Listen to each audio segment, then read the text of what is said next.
Well, we're working through the 2017 free response question set. We're up to question number 5, so we don't have a calculator. I think parts A and B are going to be great questions for all students, whether they're A, B, or BC students.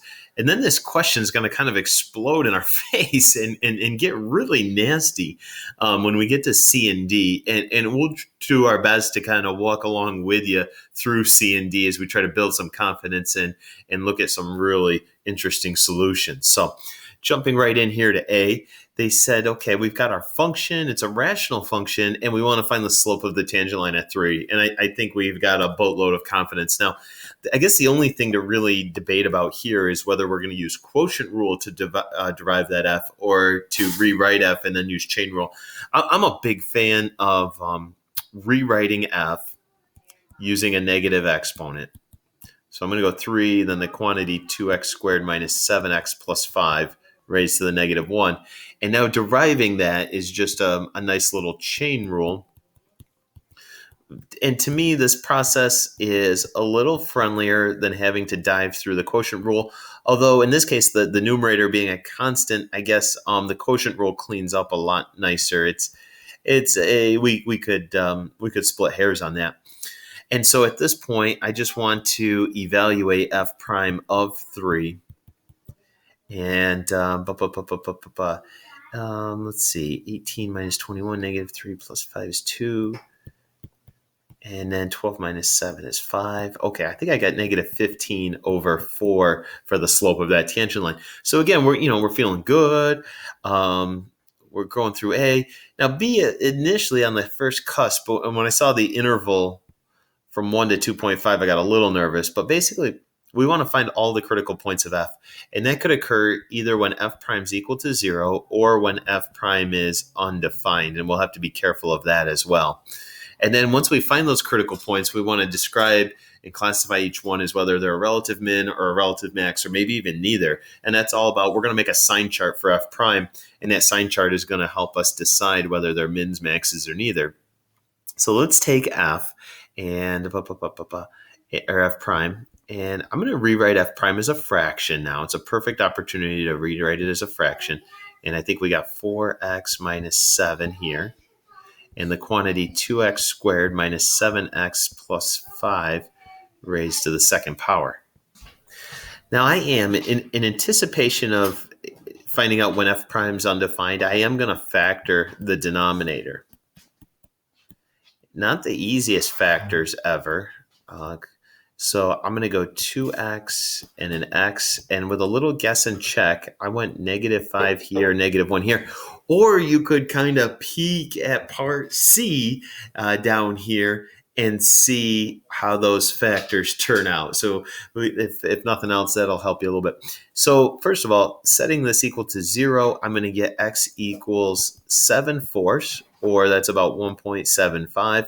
Now I'm also going to set the denominator equal to 0. That's going to give me x equals 5/2. That's going to give me x equals 1. Ironically, those two values match up with these endpoints up here, so it's kind of a moot point, and those do become unnecessary.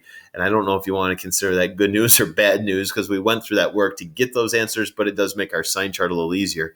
So my sign chart is going to be kind of closed from 1 to 2.5. I've got this critical point of 1.75 or 7/4, and I want to determine whether f prime is positive or negative. I'm going to do as a test point here, I'm going to pick 5/4 as like my test point. And when I substitute 5/4 into this derivative, I get a positive numerator. And then because of the squared sign, I'm guaranteed to have a positive denominator. So you don't actually have to go through the work of evaluating, the 5/4 in for that x. You just know that that denominator is going to be positive. So anyway, positive divided by positive does make a positive answer.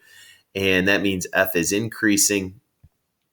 And then if I pick something like a 2 for x, I do get a negative answer, which implies that f is decreasing. So to answer their question, I'm going to say, let's switch colors here maybe one more time. F has a relative max at x equals 7/4 because f prime changes from changed from positive to negative. All right. So there's two great questions under our belt, A and B. Now, things are going to get a little crazy here as we get into the BC only topics. These are two pretty nasty ones. So they said, and this was very nice, like we kind of hinted at earlier, they did factor and decompose the fraction for us.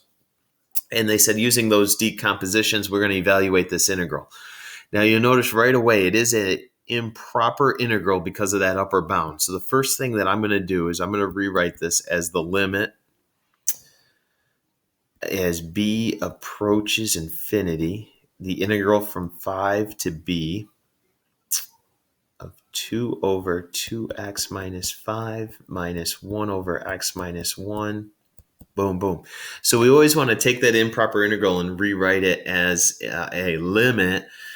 And I want you to just appreciate this 5 for a second. Appreciate this lower bound, because let's say that was like a 0. Oh my goodness, this would become a super, super duper improper integral, because between 0 and infinity, I'd have a vertical asymptote at 1 and a vertical asymptote at 2.5. And so with all those other discontinuities, I'd have to have 3 different integrals, and oh my gosh, it would just be a nightmare.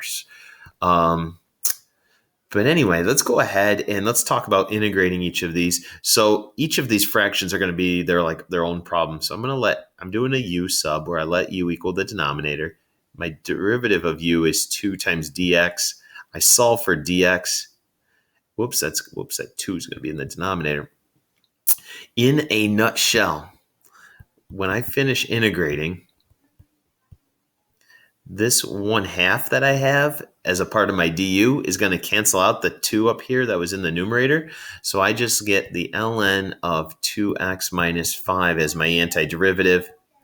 And then when I focus on this other term, I get the natural log of x minus 1 evaluated with bounds from 5 to b. So I hope I didn't go through that integral too fast. I didn't show really too much work. Feel free to ask in the comments section below, and I'll try to explain that integral a little bit better if I lost you in there. Now I'm going to show you a bear trap that I fell into and something that I learned for the first time. Let's imagine that I substitute the b right now.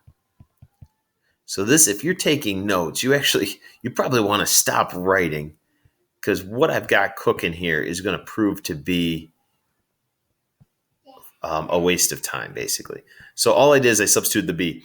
And I was thinking, well, this term grows without bounds, so the ln of that is going to be infinity. And then again, b minus 1 grows without bounds, so that would be infinity. But the problem is infinity minus infinity is a kind of a rarely talked about form of the indeterminate form. And so what I've just done is, I guess, was kind of unfruitful. So all I want to do now is let's erase this. And I'm going to show you what we really need to do. And this is really a big time math move here. What you want to do is you want to use your log properties to condense these two terms. So you get 2x minus 5 divided by x minus 1, and then bounds from 5 to b. So I guess the moral of the story is anytime you have a chance to take 2 log terms and condense them into 1 log term, you go ahead and take advantage of that opportunity. So now what we'll do is we'll plug in the b to get 2b minus 5 over b minus 1 minus the ln of, I think that's going to be 5/4. Now, what you have here is if you kind of compare the powers, we've got what I call same over same, and then the ratio of the coefficients here is 2. So we've got the ln of 2 minus the ln of 5/4, which ends up being the ln of 8/5, again, using your log properties to condense it. So we've evaluated the integral. We got a finite answer. So we'd say that the integral does converge, and it converges to a value of ln of 8/5. Okay, our last part of the problem here, we want to determine whether this infinite series converges or diverges. And then, of course, we want to state the conditions of the test we used to make it look like we didn't just make some random guess out of thin air. But right out of the gate, my strong suspicion is that the series is going to converge because I'm taking a constant and I'm dividing it by a second degree polynomial. We have what's called 2 degrees of separation between the numerator's degree and the denominator's degree. And those 2 degrees of separation pretty much guarantee that this series is going to converge. I guess the next step is, well, how am I going to prove it? I'm going to give you 2 big options here, and you can, whoops, where's that 2? There's the 2. 2 big options, and you can kind of determine which one works best for you. I think the easiest one by a mile is taking advantage of what we've already done in part C. See, what you did in part C is going to fuel my answer in part D.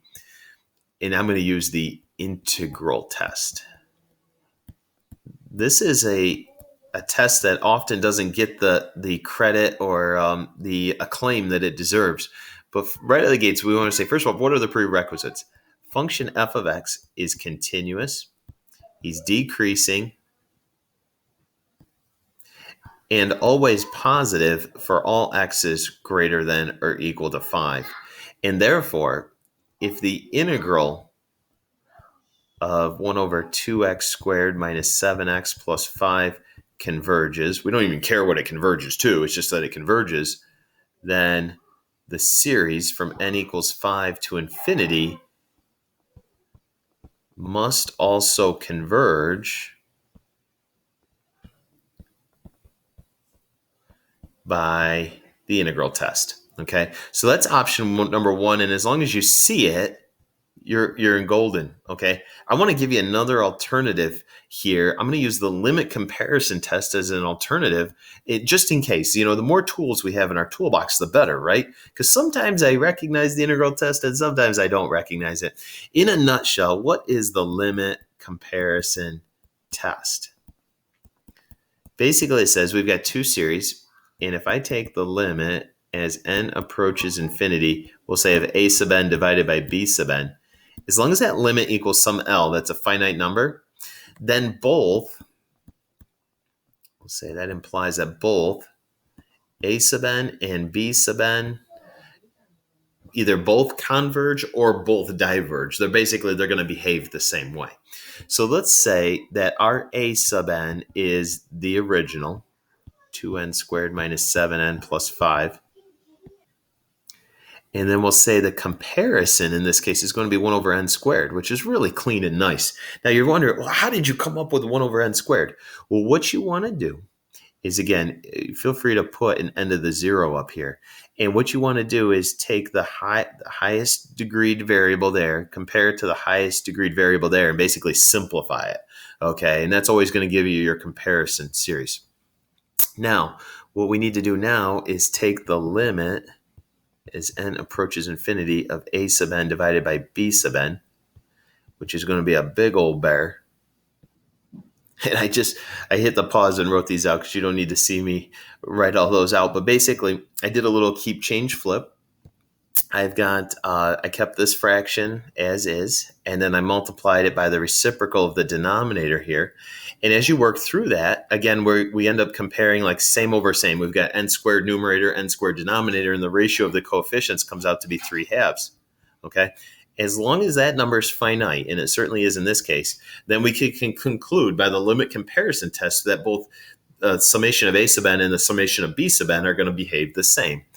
Now, you already know that the summation of 1 over n squared converges because it's a p series where p is equal to 2, okay? And because he converges, that implies that the summation of 3 over 2n squared minus 7n plus 5 must also converge by the limit comparison test. Whew, Nelly. All right. Thanks for hanging in there. We just battled our way through a very challenging part C and a part D. And again, I hope that something you can put in your toolbox and expand your arsenal as you get ready for this exam.